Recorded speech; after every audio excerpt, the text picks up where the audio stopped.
Il peut être tentant de considérer Jésus comme un nom influent parmi d'autres, au milieu d'une marée de personnalités ayant marqué l'histoire de leur empreinte. Alexandre le Grand, la reine Élisabeth, Cléopâtre, Rosa Parks, Catherine la Grande, Gengis Khan, Napoléon, César, Bouddha, Mahomet, Gandhi, Martin Luther King et Jésus-Christ. Mais il y a lieu de penser que nous devons au moins considérer le personnage historique, un homme de Nazareth, appelé Jésus-Christ, qui ne ressemble à aucun autre homme ayant jamais vécu.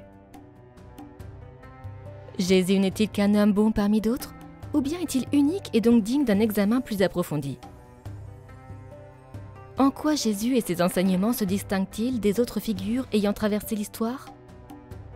Presque tous les historiens, pas seulement chrétiens mais aussi juifs, romains et athées, s'accordent pour dire que Jésus était un homme réel qui a existé, et pas seulement un mythe ou une légende. L'auteur H.G. Wells a ainsi déclaré « Je suis historien, je ne suis pas croyant, mais je dois avouer en tant qu'historien que ce pauvre prédicateur de Nazareth est irrévocablement le centre même de l'histoire. Jésus-Christ est facilement la figure la plus dominante de toute l'histoire de l'humanité. » Lorsque nous lisons l'Odyssée d'Homère ou les écrits d'Aristote, nous ne doutons pas qu'il s'agisse de copies exactes de la littérature ancienne. Il existe beaucoup plus de manuscrits anciens et de copies des livres de la Bible, en particulier des évangiles qui racontent la vie de Jésus, que d'autres œuvres de la littérature ancienne. Cela rend la provenance des évangiles plus fiable que celle de la plupart des autres œuvres anciennes. Nous voyons également dans les évangiles ce que nous attendons des récits de témoins oculaires. Nous constatons de petites divergences. Ce n'était pas un mensonge coordonné entre chrétiens. Les disciples de Jésus ont eu du mal à comprendre et à accepter certains de ses enseignements. La rencontre avec Jésus a changé les gens. Nous entendons dans les évangiles qu'un homme nommé Jésus a fait des choses remarquables qu'aucun autre homme n'avait faites auparavant.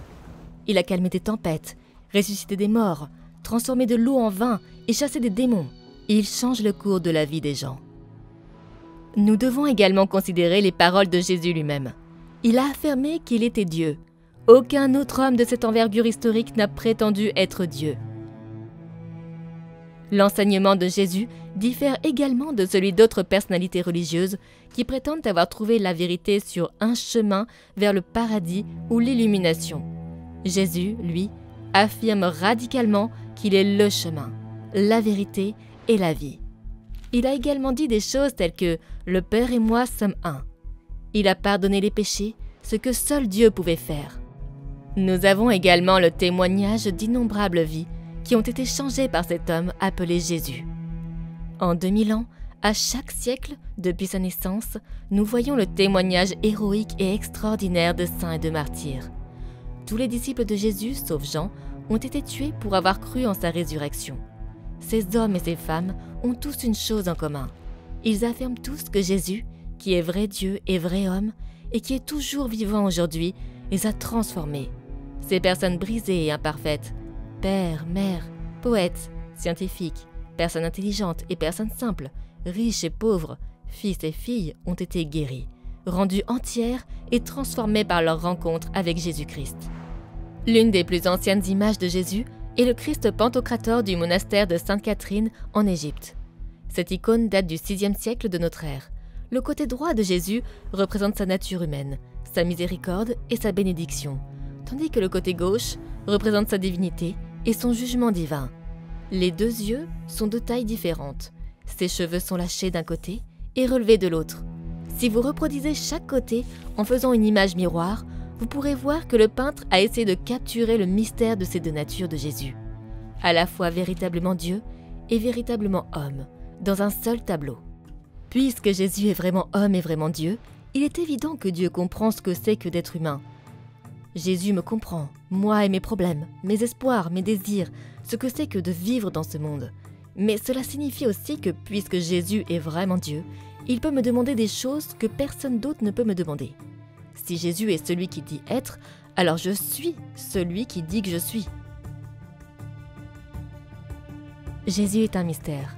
Il sera toujours au moins une figure historique mystérieuse et importante qui mérite d'être contemplée et étudiée. Mais nous devons envisager la possibilité que Jésus soit plus que cela. De tous les noms de l'histoire, le nom de Jésus se détache des autres. Lorsque nous regardons Jésus de plus près, nous ne considérons pas seulement les enseignements d'un homme bon, nous considérons ce que cela signifie pour Dieu lui-même de se faire homme. L'auteur chrétien Cliff Staples Lewis déclarait « J'essaie ici d'empêcher quiconque de dire la chose vraiment stupide que les gens disent souvent à son sujet. Je suis prêt à accepter Jésus comme un grand professeur de morale, mais je n'accepte pas sa prétention à être Dieu. C'est la seule chose qu'on ne doit pas dire.